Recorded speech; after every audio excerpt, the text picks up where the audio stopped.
Okay, good morning. As a result of the Life After Landmark channel now spreading out into the universe, and Betz contacted me via email and gave some very interesting history. And I thought, okay, let's chat. This is going to be a series. Like, there's no question that this is not going to be a series. Already, there's a preamble. It's like, oh, we've got to talk about that. Yeah, we've got to talk about that. So today, I thought I'd introduce Anne, and we can talk about your participation with Landmark back in when you were 18, between 18 and 27. So you had a period of that time on staff. And even though you said it was only a year, come on, that's, if you break the hours down, that's like 4 years in the real world. It's like cat years, cat or dog years, right? Yeah, exactly. And then you were a heavy duty assistant, and I'd like to know more about this heavy duty assisting. And you're now an applied neuroscience, so I've got notes, I'm reading them, a neuroscience expert in human development with a subspeciality in trauma, which is no surprise. And when you initially contacted me, we spoke about the professional life coaching that seems to have like branched out. And I know there's some courses that I've been in, it's like they've done Landmark. There's no question about it. So we're going to talk about that. There's also the grieving process and trauma, how people process this information, what it's like now to connect with people after all these years and realize the roots of these programs. 18 to 27 years old, that's the prime development time for maturity. Totally. Yeah. Dale, I love that you say that.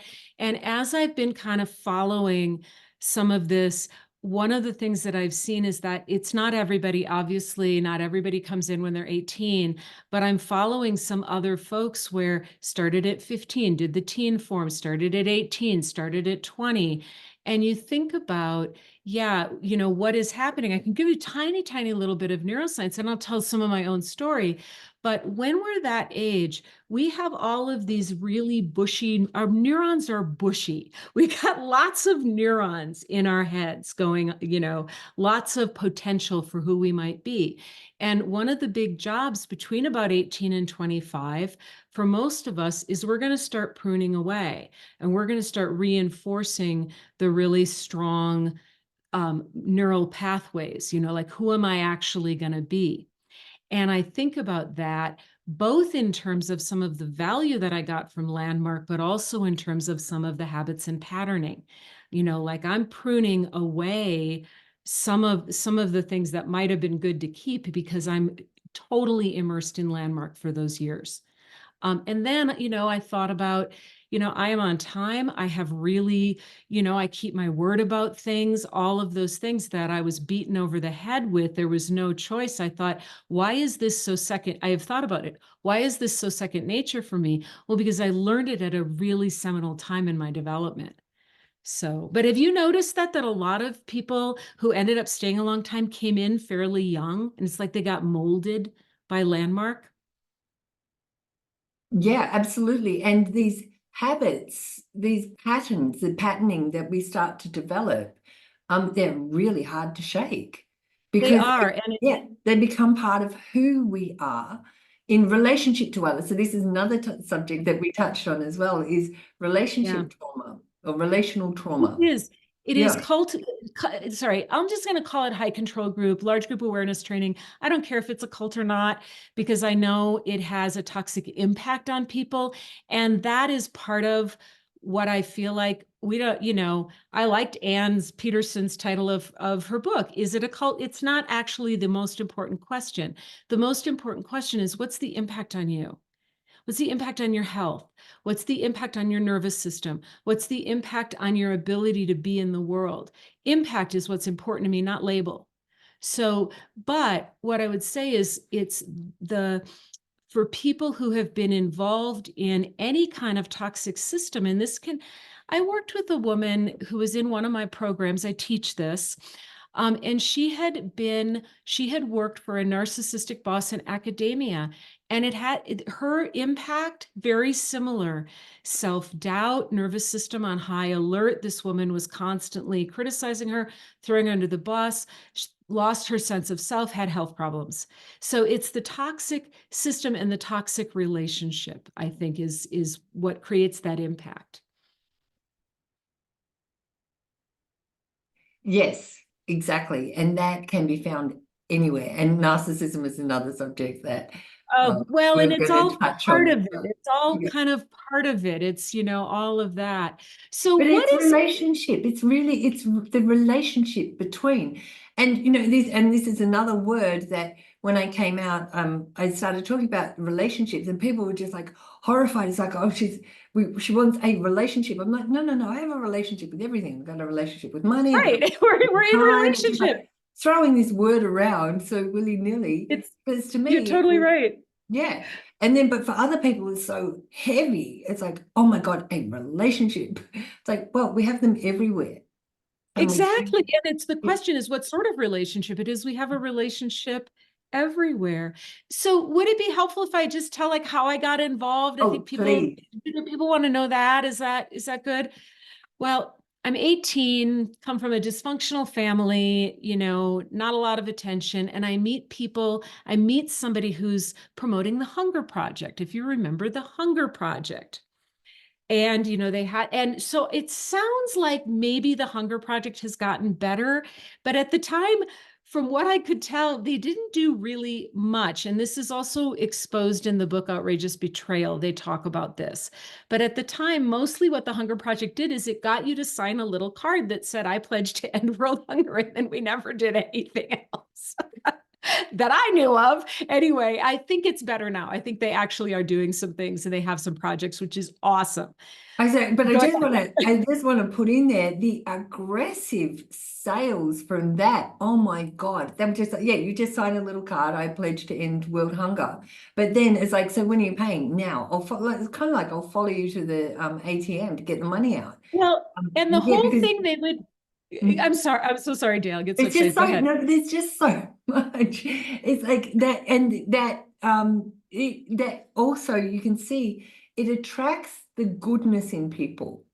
It's Oh, like, yeah. yes, I want to make a big difference in the world and giving the money directly to people in Africa. I can go without that extra cup of coffee, but, which is how it was sold. It's like this is only this cup Totally. of coffee, And which the is yeah. money, the money didn't go directly because what we were told is this is about creating the will to end hunger. There's enough food. No, we don't need to pay for food. This is what we were told at the time. What we need is the will to end hunger. It's all about the will. And if you don't parse that out and think about it, you just think, okay, this is really good. I'll sign up. I'll be part of this will. But what does that mean? Like we're just going to be like, okay, okay, end world hunger. Like I didn't know. I didn't know. And I don't think, when I look at, and this is, like I said, it's covered in Outrageous Betrayal, which I have to tell you, I have not been triggered about this stuff. I found that book triggering probably in a good way because it was all about the time that I was involved. It's a very good book. But they're talking, I mean, they weren't doing anything. They weren't lobbying. They didn't have projects. They were just sort of, I think number one, they were a feeder for the EST training. They were meant to be a feeder for the EST training, I think, I'm assuming. And they were in some way, I don't know where that money went. And there's so many shell corporations and there's so much fishy accounting. It's very hard to know where any of the money has gone. So I don't think that's the case anymore from what I've heard. I think that the Hunger Project has kind of turned around. So I'm not saying current, but in 1982, that's how I got hooked in. So, and then And there was a deadline. They said by the year by 2020 or 2000, something. There was a for deadline. the year Yeah. 2000, maybe in Yeah. 1982 was the year 2000. Yes. I don't know. I don't know. Good people, again, really good people, good-hearted people. But the people that I met through that became sort of older mentors to me. And they got me into what was the S training at the time. And I was 18 years old. And I I don't like, I can't even tell you how I paid for it because I sure as heck had no money and it's probably $300 at the time or something. But I did the S training and I felt like I was with people who were thinking about things in a deep and complex way that was interesting to me. And the other thing that this large group awareness training did, so part of my story was that when I was 17, I have an autoimmune disease called alopecia. And so I still have it. So this is not real, but I'd lost all my hair. And that was devastating. And my family was useless and not helpful. And they didn't do anything for me emotionally. And what it really made me feel like is I wasn't a part of like normal life. Like I was somehow, everybody else was having this wonderful life and I was separate. That's how I felt. So I came into the EST training, and the biggest contribution of that was, oh, everybody feels that way. Everybody feels that way just for different reasons. And it was so freeing. The shame of being different and being a 17-year-old girl who wanted to be a Broadway actress, wanted to be a Shakespearean actor at the time, and feeling like I'd lost that because I lost my hair. And then seeing everybody feels like they're not really part of things. They just have different reasons than me. That is not EST or landmark specific. That is the power of sharing yourself and hearing other people's stories. And this is one of the places, LGATs, large group awareness trainings, are one of the places that happens, but it's nothing special to Werner or Landmark. It's just maybe what we've lost by being so so spread out as humans. Beautifully said, really beautifully said. So I'm working with the tempo for how we communicate and how to press buttons while I'm listening. Of course, It's fascinating. whatever. It's so true. It's like, I think I said it with Anne, it's the rejects. So you get the rejects of the world, and there's so many of us that are Well, in some way and I think malformed. even at the time, I think what I ended up thinking, there were so many people, there's like 200 people. And I just Right. thought, and they were nice people, and they weren't like, shuddering. They were like, And the thing that got me was different ages, different cultures, housewives, yes, prostitutes, different successful business religions. people, right? Yeah, yeah. Everything, TV stars. We had, the local TV stars. So it wasn't just these people are messy people. This is what it is. Even at 18, what I saw was it isn't that these are a bunch of screwed up people. These are just a bunch of people. And for whatever reason, this is a human pain.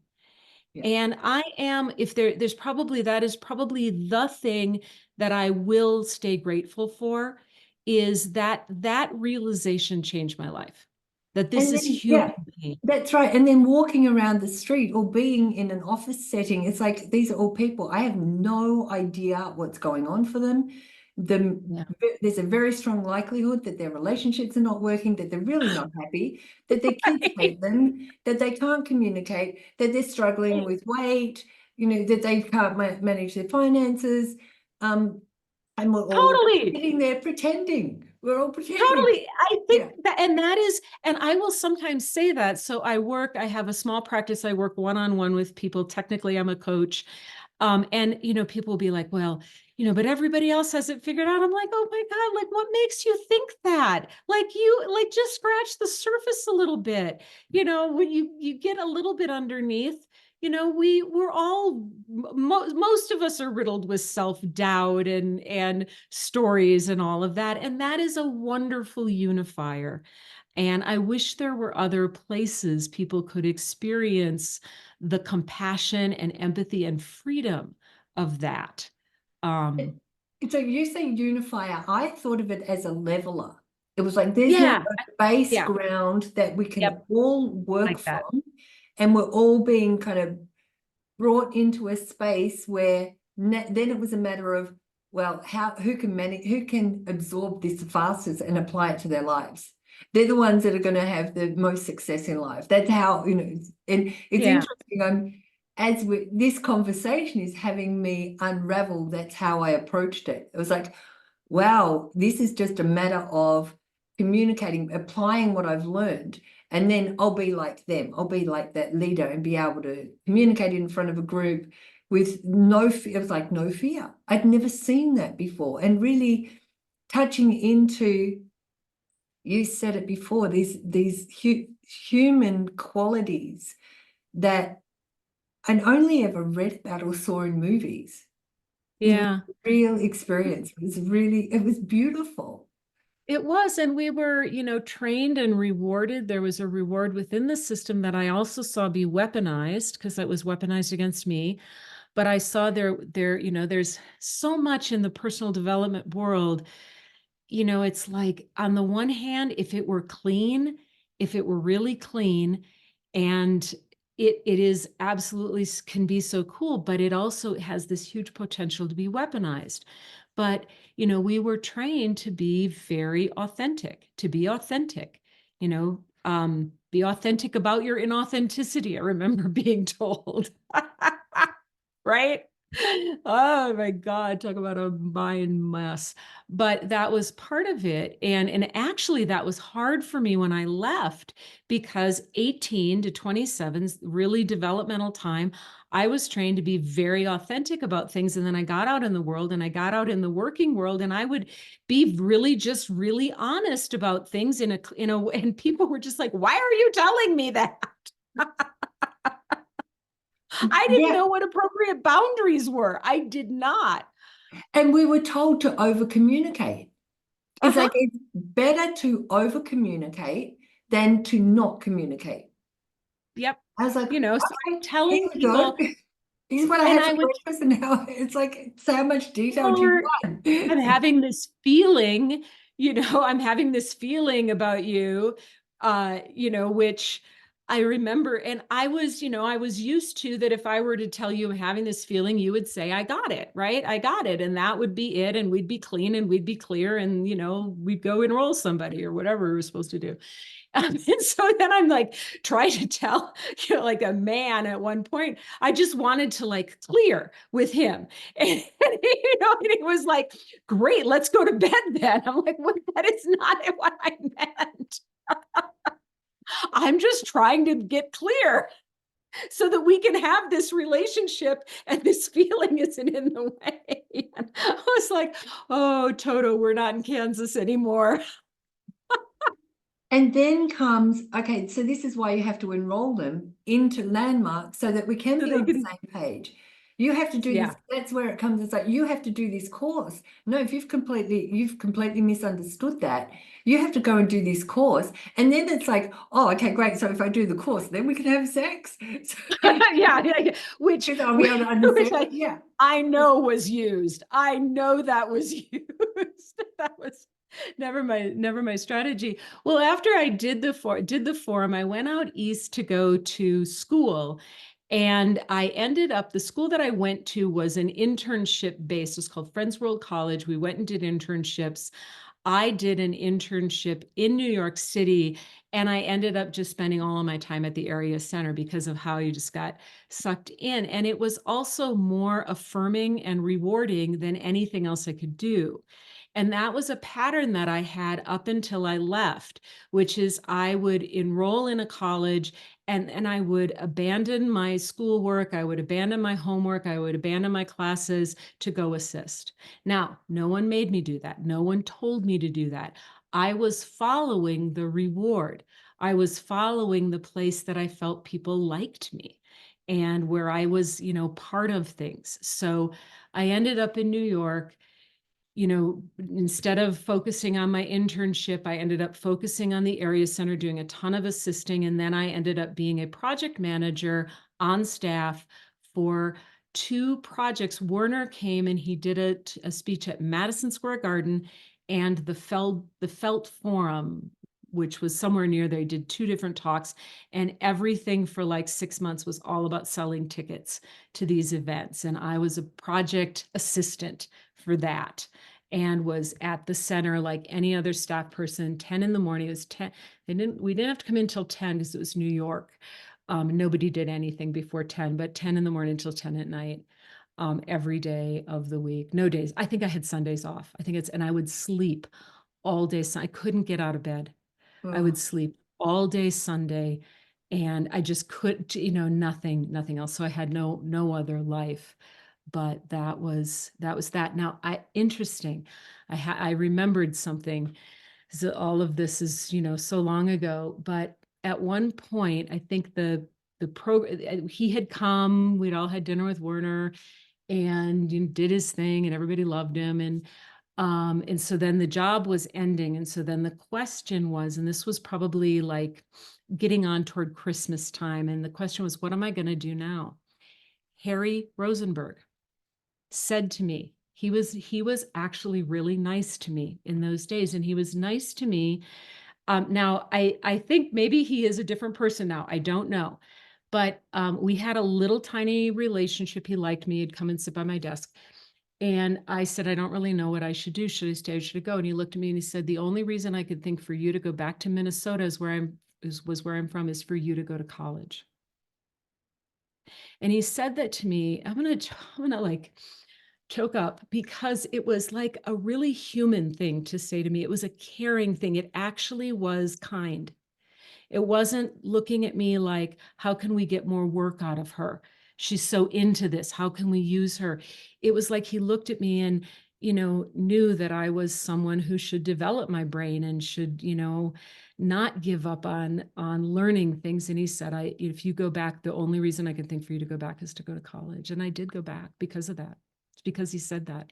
If someone else had said, no, you don't need to go to college, stay here, you can rise to the top, I was like 19 years old. I would have been really, really susceptible to that. He told me to go to college. So, and I still mucked around and didn't focus on college, because went back to Minnesota and ended up very, very involved in the Minnesota Area Center for many years, and, kind of, first assistant sort of thing, run the center if the center manager couldn't be there, kind of, did every program, and still didn't pay attention to college, but that's why I didn't stay in New York. So I just want to backtrack this a little bit. Harry Rosenberg is Jack Rosenberg's brother, and Jack Rosenberg is Werner Erhard. So the Yes. person, this is why it's really, what you're saying is really pivotal, because this was coming from the brother of the person that created the system. Yeah. Yeah. Who was at the time, I don't know, this would have been, 40 years ago. And at the time, he was a really accessible guy. He wasn't in charge really of anything. We all knew he was Werner's brother, but he now is one of the co-owners, is that right, of Landmark. At the time, he wasn't. I don't know what his job was, but he wasn't a major, other than being Werner's brother, he wasn't like this big deal guy. He was just and he was very human. He was kind. Yeah. Well, then Werner sold the business. And I say Werner because I lived in Germany, and you don't say Werner, it's Werner. Werner. It was Yeah, V. that's good. So Werner sold it to Harry and Joan, his sister. So and this is the conversations with Anne, and in her book, we have a look at the shell companies and how it was sold in the official terms. But by the same token, we're all told the whole training was to communicate with family, to bring, to be really authentic with our family, to say all the things that needed to be said, that were hid under the carpet, so that they weren't doing that. It's like, no, they were intricate. he had abandoned his family. And we were all told, I mean, at the time, I don't know if this is still a thing, but at the time, so I ran logistics for seminars, was a big thing that I did in my assisting. I would go and make sure all of the chairs were perfectly set up. They sold it as being a master of the physical universe through your intention, and the pencils were perfect and the temperature was perfect. And if they weren't, you would hear about it. And there would go your nervous system. So I've got something to say about that. The pencils were perfect. There actually was a measurement. There was a measurement between the pencils. They had to be placed on the registration card at exactly under that one line. Yep. The chairs had to be X distance apart. And so we'd lean them forward, bring them back. They had to touch their forward chair at a certain position. So when we talk perfect, it was Perfect. And we would take painter's tape, that blue painter's tape, and we would tape it across the chalkboards at the time, because this was very much in the days before PowerPoint or any technology other than microphones. And you'd tape this, and then you would write in block letters whatever you needed to write on the chalkboard very, very carefully at the exact right spacing. And I And remember I had the eraser was the measurement. So the eraser, oh yeah, that's right. the That's width, right. Yeah. yeah. With And the so that's tape. where the bottom tape would go all across. And this Took was forever. uniform across the world. So you Yep. could walk into any center in any place and in any country, any city, and see exactly the same thing. So this is the franchise, the like the McDonald's of Yeah, transformation. exactly. Like the two pickles on the Yeah. Whopper. And I'm remembering, so many like funny memories. So I had a guy in Minneapolis who assisted for me a lot because I probably knew how to manipulate him, frankly. And because that's when you're in logistics, you always got to fill your teams, fill your teams. It's a big commitment. And so you're kind of like, I knew who I could get. So this guy, he was a little bit like Pigpen from the Charlie Brown things, where like just chaos sort of followed him. It's like his shirt was never tucked in. And whenever he would be assisting with me, the table, I would constantly be saying, you've got to straighten up the table. You've got to straighten up the table, because it was always, and I just think it just wasn't in his personality to be tidy. Oh my God, the poor guy. I didn't yell. I wasn't a yeller. I've never been a yeller. So I know I didn't yell it. I didn't yell, but I'm But sure the I thing gave was, my bet is he would have been there on time. He would always say yes, and he would lovely. be the person. I think we all had those people with just like the desperate measures. It's like I can always call this one person, Always get them. and they'll I be can there. always get them. And when Yeah. I think about that, I think about, what parts of the system and the abuse did I perpetuate? And like I said, I was never a yeller, and I was never in a position of power enough to be a yeller. Um, and it's just really not, I'm too frightened of yelling to do that. But I know I manipulated people into, oh, come on, like we were trained to not listen to no. Hmm. Well, After the final no comes a yes. And on that yes, that's the right. whole world depends, all of the quotes, the Werner quotes, that's a quote from someone, and constantly. So it's like somebody said, no, I really can't assist. My sister's coming into town. It'd be like, but if what would you want to get out of it if you And did? how you could develop your relationship with your sister. What's your relationship with your sister like? Bring her to the guest Yes, event. that's right. It's like, oh wow, your sister's in town. That's awesome. She can do the foreign. Fresh meat. But I just want to add in there as well, to the degree that on staff we had to replace ourselves. So Yeah. so I mentioned with Riley this week, we had 1 week a quarter because we couldn't take a whole month a year. We had to pace ourselves out. And during that time, we needed to find somebody to replace ourselves. And there were sometimes I even like told them, take 1 week of your annual leave. This will be worth it. Like with Yeah. that point, it's like go and take 1 week of your annual leave to replace me in this horror job because you won't know yourself by the end of it. It'll be It's like going to a be holiday. such great training, such great development, whatever's stopping you is what's stopping you in life. And, this is what's next. And even just telling someone, this is what's next for you, and I see you here. That worked on me. I mean, finally, my family had ignored me. Finally, someone saying, I see you. Oh my God, that's pretty much all you had to say to me. I'd be like, yeah, I'm there. You see me. This is amazing. So absolutely, I remember that, you couldn't just get out of anything. You had to find someone else. You had to, and I think I did that. I was temporary staff for a center man. I had no business being temporary staff for a center manager at age 22. I had no idea about anything with anything, but somebody talked me into it. Anyway, I was telling you before we started, I just have to share this, that There's a lot of talk, and I'm super impressed by a lot of people. Anne, and I'm sure you were really good at it. And there's some other folks out there who are talking who are like, they moved up the ladder because they were really good at enrolling people, which is the only way you really moved up that ladder. That was the really, if you could enroll, you could be an introduction to the forum leader. You could be a seminar leader, and you could be a forum leader, which is what we all wanted, and staff and the whole thing. And I had a really bad experience at my evening session after I did the S training and was really turned on. And I invited my family, and they all hated it, and they all told me I was in a cult. And I was traumatized by that. I was just like, of course they're going to love this thing. And they came in and they hated it. My father was a psychologist. Mostly it was him. So really hated it, really not open. And I was like, that was so traumatic. There was no way to process that. And I think in the whole rest of the 9 years I was there, I maybe enrolled 3 people.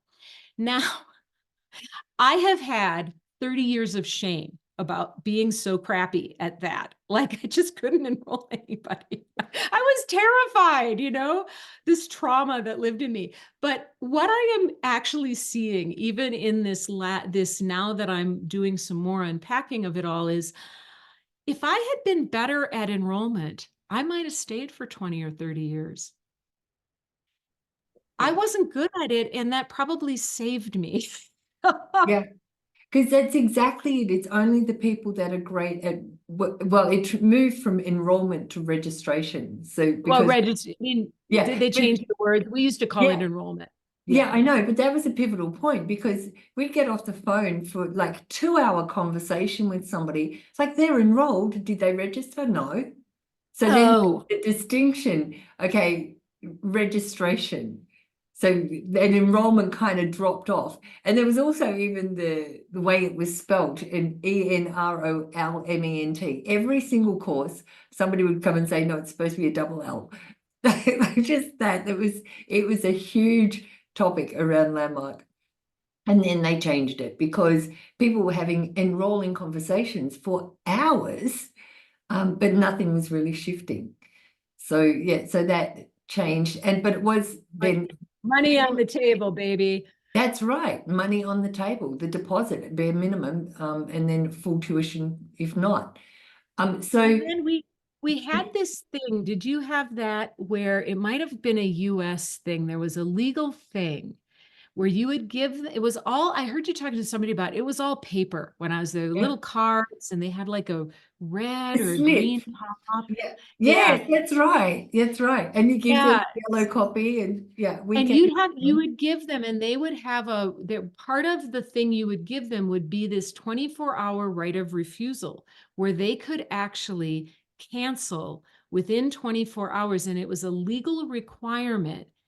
Either it was, I don't remember if it was, I think it was New York and Minnesota. So I think it's maybe a US federal thing, but there was something about in an in-person sales session, you had to give people 24 hours to change their mind.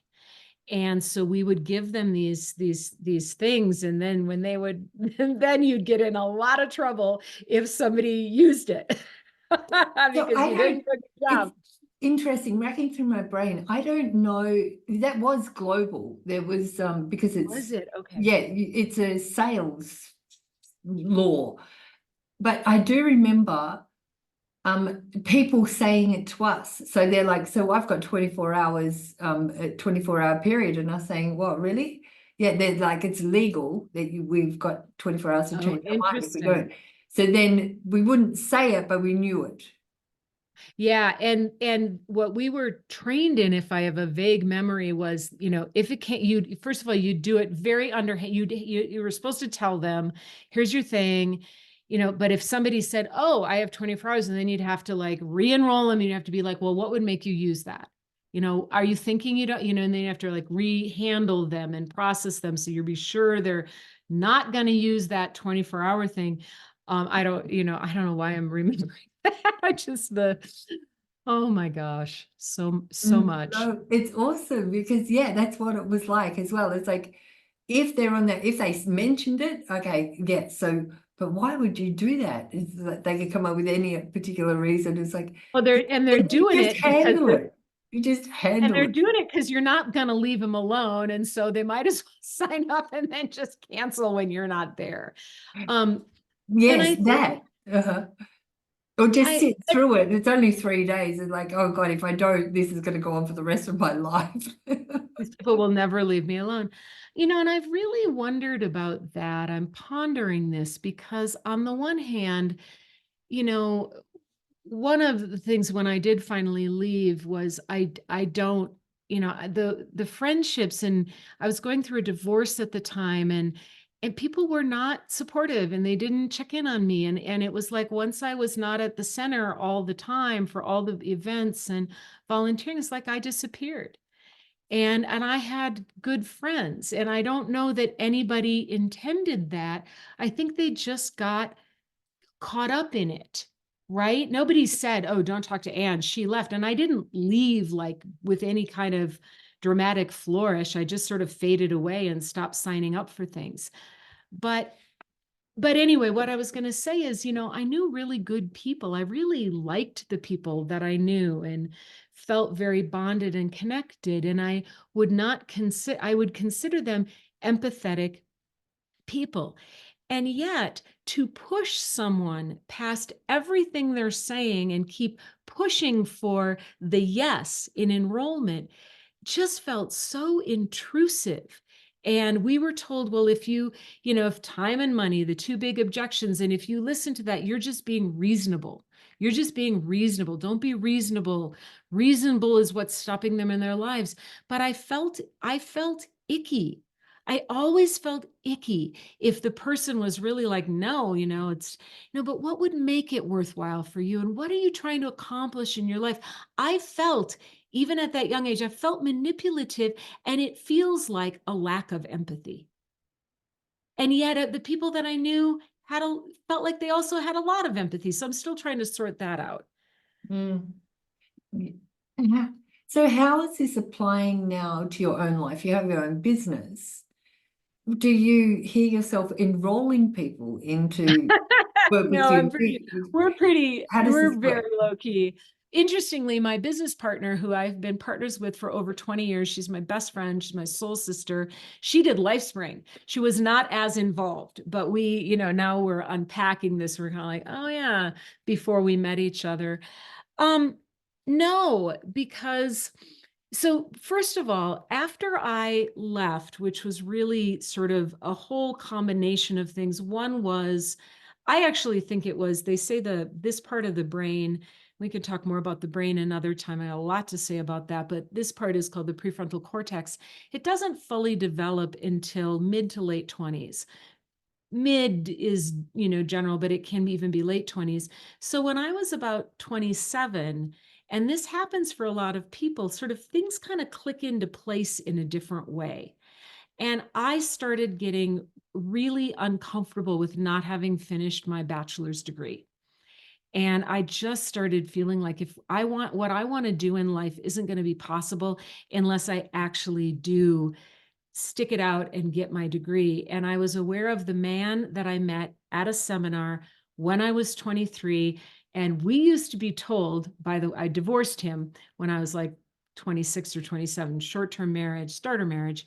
But we used to be told, by the way, you can marry anyone. You just have to be committed to their commitments. You remember this? Doesn't matter. And so I'm like, well, it doesn't matter. I'll just marry this guy. He's been through all of this with me, and, we'll just be committed to each other's commitments. He was an idiot and completely incompatible with me, Yeah. So, So just want to share. yeah. I was just obsessed with my after experience of landmark, and I'd be talking to people, and one guy in particular, as soon as they said landmark, he just looked at me and he said, I got married and have a child because of the self-expression and leadership program to somebody that I hated.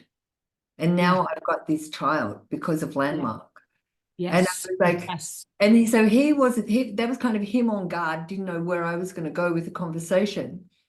And I said, okay, great. Well, let me tell you about some of the things that went on behind the scenes. And then it seemed like he had an ally to be able to open up and share his whole experience. But there were so many people. It was like a dating service. There were so many Well, people where going, else are you going to date? Nobody else that's gets right. it. There's very much a feeling Right. of us and them, Mm, us, the transformed ones, them, the muggles, right? We'll just go the Harry Potter idea. It was kind of like, we're the wizards, you're the muggles. So yeah. why am I going to date a muggle? I'm only going to date somebody who's a wizard like me. We're all transformed, we're all enlightened. And the muggles are going to do it anyway. Like, we'll bring them in, and then I've got the edge because I've been in longer than them, so and I can guide them through. So there's already the leveling that I spoke about that quickly changes as people go through the ranks, and there Oh is yeah. definitely a Oh yeah. hierarchy. There's right. Yeah. Oh yeah. Yeah. Oh, there's a whole hierarchy. And somebody was asking on some pod, why do people stay? And it's not the money, it's the power. And it's the idea that you're going to have status. And the status is really, really addictive. And then you're sold that the status is related to you're gonna, world that works for everyone with no one and nothing left out. And so I'm part of that at a higher status than you. And that is very, very potent. To the status is way more potent than money, to the brain. And it's why Nexium worked. They had their little sashes at Nexium, you're a gold sash or whatever. We didn't have sashes, but everybody knew what your status was. By the name tag, the red name tags were the assisting, the magnetic ones were on staff. Oh, we didn't have that. We had different colors because back in the day we didn't have name, but I don't remember what staff was, but brown was assistant. Gold, I think they were supposed to be gold, but they were brown. Right. So I am Oh my curious God. to learn a little bit more about what you say about let's introduce some of your neuroscientist conversation so we can start threading that. Oh my gosh. Yeah, I know, like I know there's just so many angles to go on. There's so much. But then Well, briefly about the status, what it does with the brain versus the money, like the position. I think the position that we have in the world is how does this affect the brain? well, there's interesting, the place that I would look at for status. And here's the thing. We don't know that this is true for everyone because it doesn't affect everyone the same. And it's really different in different cultures, and it's different for men and women. And so some of the research says that one of the biggest threats that we perceive is a lack of status, and that'll actually spike our stress response.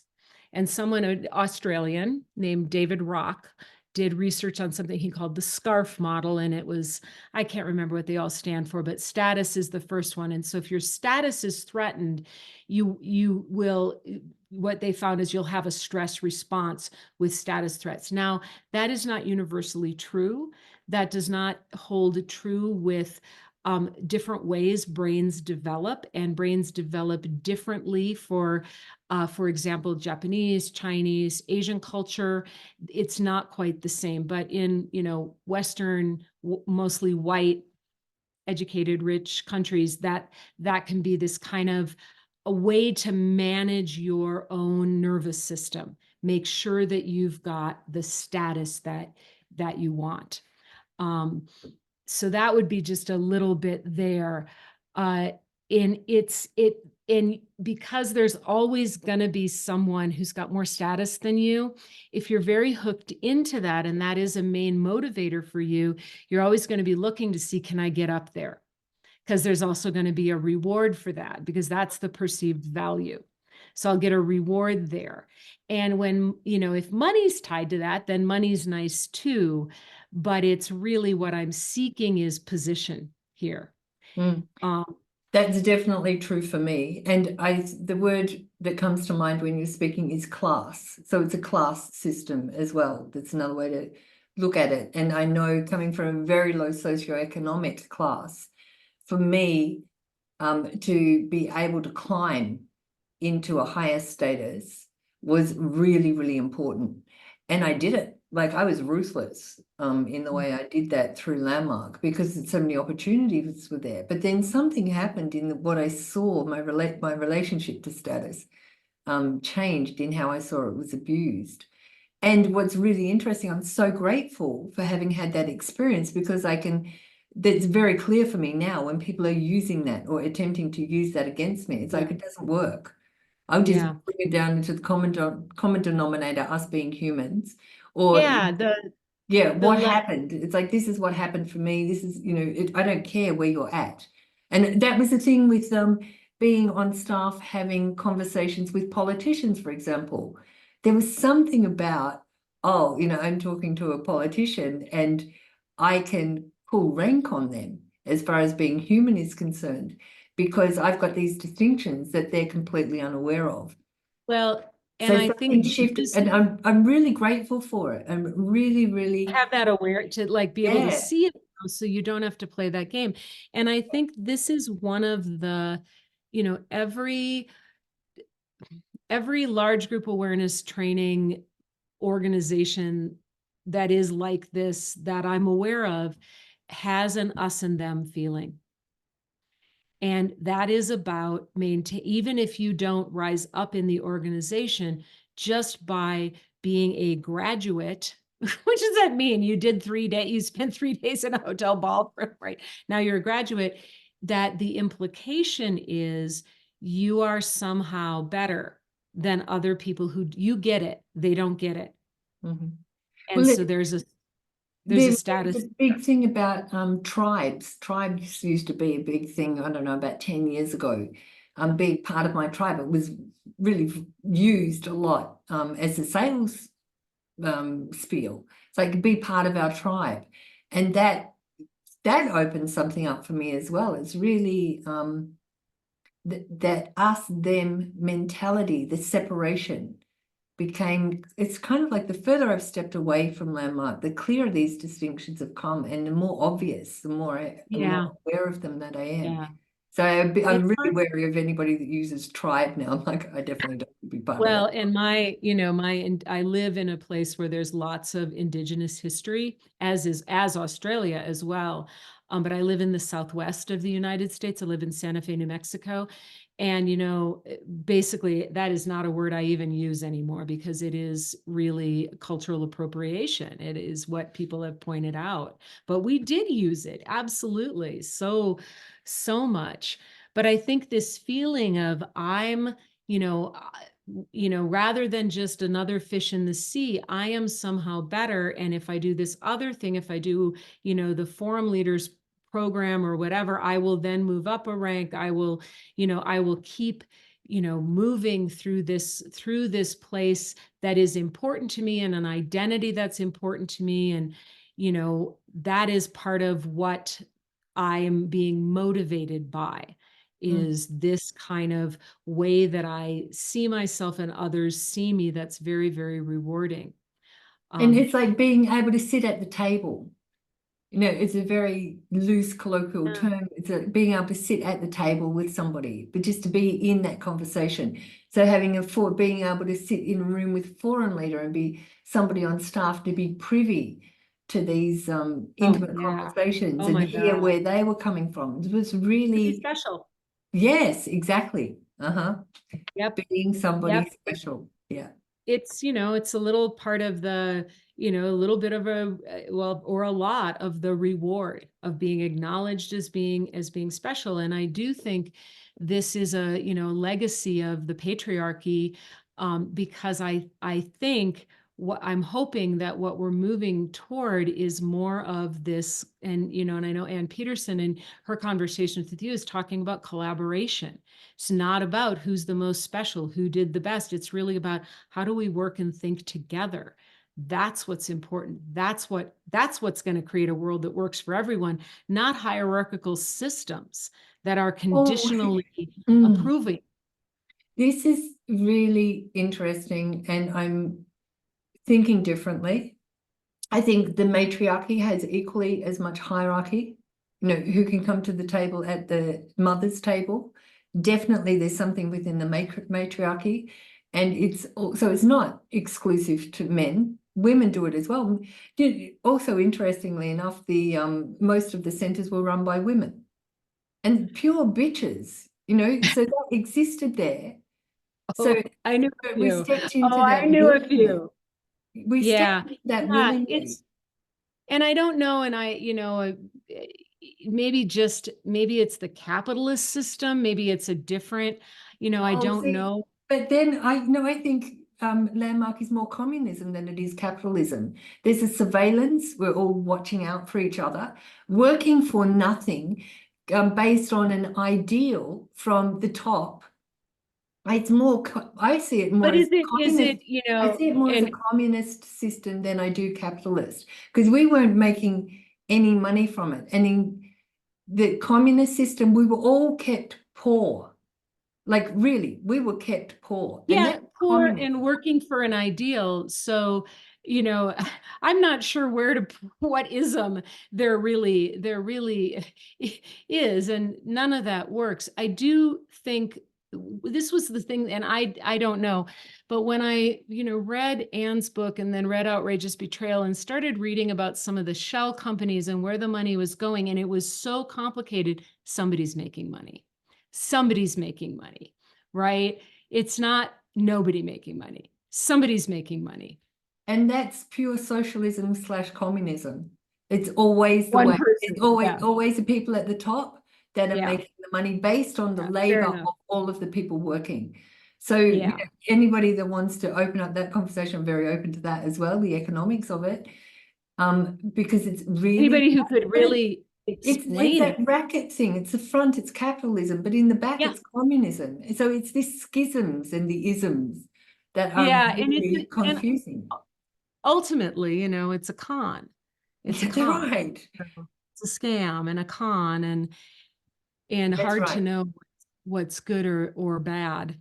Mhm. And the other thing I've really been pondering and trying to make sense of is this piece about this is not neuroscience. I've got a lot more of neuroscience tidbits to say, but um, it's the whole idea of what's justified. So in US law, there's a term, they call it the fruit of the poisonous tree. And what that means, if you have you heard that before? Okay, so it's a legal principle, and any lawyers are probably going to go, Anne, but I'm going to do my best to explain it because I'm not a lawyer. Basically, it says that, for example, if law enforcement conducts an illegal search and they find, you've got unregistered guns or drugs or evidence of a murder or something like that, but it was an illegal search, you can't use that in court. And they call it the fruit of the poisonous tree. The tree was poisonous because it was an illegal search. And now there's lots of jockeying with the lawyers about really, was it an illegal search or not? But if it is found to be an illegal search and I find, cocaine, you can't use that. And the point of it is that unless we have some checks and, control over law enforcement, they'll just do that all the time. And so it's a way of protecting people's civil liberties. So I've been thinking about this idea of, what's the value? The value, because I know there's a lot of people that got a lot, that have gotten value, that report getting value out of Landmark. I know there are things that I took with me from it, and it wasn't all bad. But is that the fruit of the poisonous tree? And if so, here's an example, and I'm curious what you think. So the example is, and this was a story from the podcast that's based out of Minneapolis, and I want to say his name is Brian. And he was talking about, as an enrollment manager or someone responsible for enrollment, he had promised to register someone in the forum by like 10 o'clock that morning. And he didn't get them registered. And so he was put in a chair in the middle of the New York area center where he was working at the time. And he said it was the most shameful thing that's ever. Can you imagine? I'm sure you can. You've probably seen worse. But there he is. He's sitting there and everybody's coming in, is looking at him, and he's not allowed to leave that chair until he gets an enrollment, as I remember. So then maybe I'm the person who he finally calls and I enroll, and then I have a breakthrough because he was shamed. That to me feels like fruit of the poisonous tree. Does my breakthrough justify him being abused? That's abuse. That's emotional abuse. And there's physical abuse. People were choked. I mean, there's all these stories. So there's physical abuse. So, and unless we start calling it fruit of the poisonous tree, there's no check or balance. Unless we start saying that's not, that's not justifiable. The end, and this is every cult leader that runs like a personal growth, anything, argues that the end justifies the means. And I can't go with that. I can't go with that it ever does. I think the end is the means. And none of it is justifiable. The only way we get to a world that works for everyone is by walking that talk. Yes, yes. Because it's That was based my soapbox. Yeah, no, I love it. I love it. I can definitely hear that. It's based on corruption. It's based on, and to be saying, that it's integrity. And that's a confusion. I think this is why people are so confused. The suffering that's involved in that one registration is supposed to be a reward. But then it's really complex, Anne. I don't know. It's like, what I've also found is that through, just to bring it personal, through my hard work, when a reward comes, it is satisfying because I know it's come at the cost of perhaps dropping some part of myself that's been pulling me back. So it's interesting. I'm like, you can probably hear, I'm just looking at this for the first time.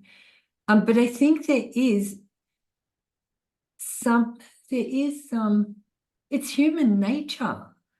If you look at wars, the cities that are built, it's so complex. It's just so complex. Well, I think that is a really interesting question. Is it human nature? Because there's a really lovely book that was written, and I'm trying to remember the last name of the guy. It's called Humankind, and it's like human and then capital K, kind. And Rutger, I can't remember his last name, he's a Dutch man. And then it was just recently, or like in the last few years, translated into English.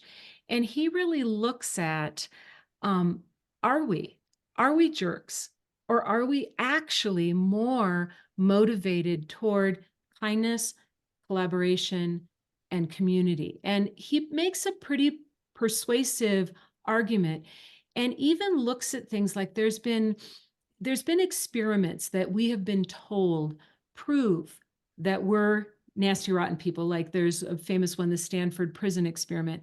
But Rutger goes underneath that to what was really happening and interviews people who were involved and says, this is not what happened. People did not, just because they were told they were prison guards, did not become jerks. They were goaded to become that way. There's all this backstory around some of the things we have been told prove that really were kind of, antagonistic toward each other. And there's more evidence. And even if you look at little babies, and if a little baby is crying, I don't know what age, I don't remember what the research was, but at a certain age, pretty young, and a little baby that's put next to another baby that's crying, maybe we're talking like 9 months old, they can move a little bit, they'll try to comfort them. Right? So who are we? Are we really, what is human nature? I like to believe that really what we are is kind and empathetic. And to get people to be otherwise, you have to abuse them. You have to yell at them. You have to disrupt their nervous systems. You have to make, moving up in an organization very conditional. You have to create toxic systems to get people to be cruel. Really interesting, really, really interesting. And I think it would be great if Landmark could start to elevate the conversation so that these questions were asked. If there were a place for people to start? I think there is. I think that's the internet. I think this is actually what we're doing now in this What we're age. doing. Yeah, Have this this age of conversation. consciousness. Yes. We don't have to throw away large group awareness trainings because, as we said, there can be value there. There can be value in some of the landmark technology. But what is it you were asking me? So I run a business. We're not huge, but we're kind of lean, and so we don't employ a lot of people, and we do $250,000 a year or something like that. So we do okay. And our view is, come if this works for you.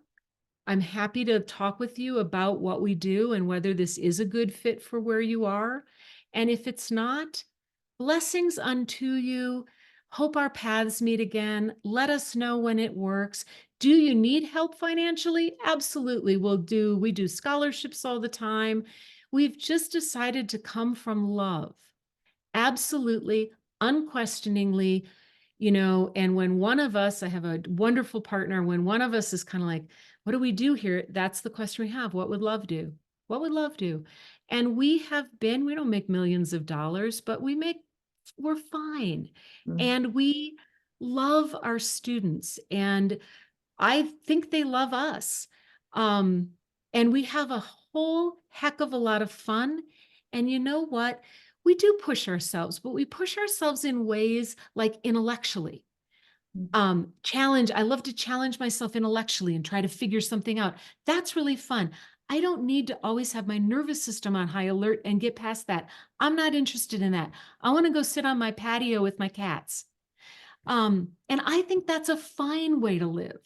And it is another recipe for success. So then my question is, though, Tell me. is this now clearer to you because of the past experience? So to be able to compare the two, Yeah. do we need one to know Yes. the other? I That's think more that where I'm coming from with it. yes. Because I can clearly now, and it's coming from a level of consciousness and a level of awareness Yep. that I'm very clear on. And it is only Yes. because of my past, and it's not only landmark, it was with my mother. We talk about narcissists. With that world, I can now know not that. So is Yes. that a result of not that? So Yeah, that's Ursula. more where I'm coming from. Do we need the No, two totally get together? it. I totally get it. And my partner, her name is Ursula. She has this great saying. I think she stole it from somebody else. I think she would tell you that. But it's basically something along the lines of, life either gives you what you want or more information about what you want. And I think this experience for me, it took me, and as I said, I didn't leave with any big dramatic thing or anything. I just sort of faded away, didn't want to do it again. I went the biggest, dearest thing of my life, which was human transformation. The biggest thing in my life, I turned my back on it for 10 years because I was traumatized from it. And I turned my back on it, and I thought, I'm just going to try to be a normal person and live in the suburbs and have a kid and drive a station wagon. And then someone came into my life that sort of brought some new ideas, and I went into coaching, which we can talk about at another time. But I've been a professional coach for 23 years, and I've taught coaching on every level. And when it is done well, it's a wonderful thing. It's not always done well. And it's not necessarily coaching the way sometimes Landmark uses the word coaching, because it's not about telling people what to do. It's a very different thing. At any rate, when I walked into my first coaching class, I thought, I'm home. I'm back. But I remember thinking two things. I thought, this feels a heck of a lot like Landmark, but they're nice. They're nice. I can do this. I'm not out of my skin anticipating what might happen. I can do this. And so, but I left it for 10 years because of trauma. I didn't want anything to do. I wanted to be normal. So yeah, all of that is by way of saying, the way we run our program is I will never put anybody under pressure to do anything because I didn't like doing it and I didn't like receiving it. And I don't think it's necessary. Oh, and there's so much more to talk about in what you said. Just the flow of information, centrally organized structures versus decentralized structures, inner authority versus outer authority, the life experiences where this could, I've also, so I got really big into, we're at an hour already, over an hour. Well, finish your thought and then we can maybe uh, bookmark. Let's go. What okay, you got cool. really big into? Tell me. I'm really curious. Into governance, like having a look at governance systems. That was where I was left. It's like there had to be something else. And I discovered open source, Oh which yeah. is through Yeah. computers, where the ethos is to share information, to grow, to develop, to play. But there's what really stuck with me, what I found different was that to know the thread, where the information came from, to acknowledge. So if you are going to change the code, it's in computer terms. If you're going to change the code, acknowledge where you got it from, acknowledge and let people know the changes that you made. It's called forking, which is what I see the coaching programs that we're going to talk about as well. All of these programs have forked from Landmark. People have come up with their own ways of tweaking and tailoring. You gave an example to me in the email of one system that had worked through the coaching, the Thomas Leonard and Laura Whitman. Yeah, that's a whole, there's a whole, maybe we should bookmark that because there's a really interesting history and Landmark, which then of course goes forked from Scientology. That's right, yes. Which came out of, but the thing is, there's no trace. This is what I love about the open source. We don't know the trace, whereas with open source, we can know, we can get into the minds of the people that forked it and work out if that resonates with us or not. So what I'm coming to is that there's this part of me that thinks, well, can we open source Landmark's technology? Like openly, clearly acknowledge where we're all coming from, but let people know we're doing this flavor, we're doing that flavor, chocolate, vanilla, but there's also caramel and there's also salted pepper and whatever. So you can come and play and explore, but we're acknowledging and we're clarifying the line so that then people can really choose, because we're not able to choose Scientology or Landmark when they say they've got nothing to do with each other, when they really when nobody, and that's what they told me when I went into coaching was like, no, this isn't Landmark. And I'm like, are you kidding me? I spent 10 years of my life. This is, and then I found out they'd had roots there as well as roots other places. So it wasn't only that, but you find out because somebody does the research. And, I have become, in the last 12 years, I've become a scientist. I, started as a spiritual seeker, and now I really am a scientist. And one of the things that's really, really important to me is always acknowledge you don't ever take someone else's research or pretend it's an idea. You always want to acknowledge this is where this was my teacher. This is where I learned this. This is who did the research. Here's the footnote. So that there's building blocks. That's why something can be built. If we're going to take away the foundation, put a block on there and say there was no cement, it's like this isn't going to collapse, which is what's happening. Who doesn't like doing that? Who doesn't like doing that is a narcissist, because they want credit for everything. They want it to be. I heard about a spiritual leader, somebody who worked for him. I won't say who it is. It's not Werner, somebody else. And basically his thing is he just had enlightenment. It just hit him. And now he knows all of this. And this person who was his personal assistant said, oh, you should see the boxes of spiritual books in his basement. No, it didn't just, bolt from the blue, but it's a humility. It's an honest humility to say, this is what it means to me, and here is where I got it. It doesn't diminish me. Okay, and I got it. So that's human nature. That is human nature, to be able to build from these honest lines of honest bricks of building a society. And most of it has been built on lies. And that's why I sense also there's a collapse. There's big shifts and changes happening right now because they're built on lies and corruption. Yeah, and the truth is being revealed. The truth is being revealed. The image that I get is it's like this big rock that's being turned over, and now we can see all the creepy crawly things underneath it. But that's what we have to do. Sarah Edmondson on her podcast, A Little Bit Culty, which is where I found Ann Peterson, which is how I ended up with you, after buying Ann's book and then everything she talked about. But she says, and I love this, she said, this is the golden age of cult recovery. Absolutely. It's the golden age of narcissist recovery. And sometimes it's hard to look at these things because they're creepy crawlies under the rock. But unless we can look at them, we can't, change things. So I'm all about let's turn over the rock. What's under there? Let's figure it out. Which is also Landmark's work, which is how we were coached. It's like, look at what's underneath the rock. You've got to be with that. You can't, and if you're walking on the other side of the street, if you see somebody coming, there's something there that you're not comfortable with. Let's have a look at it and let's address it. So you can walk on the same side of the street. Like this, it's fascinating. Totally. Do you think that maybe this is also a conversation for another time, but do you think that Landmark could change? No. The change is too dramatic. There's too many lies. There's too much, it's too deep.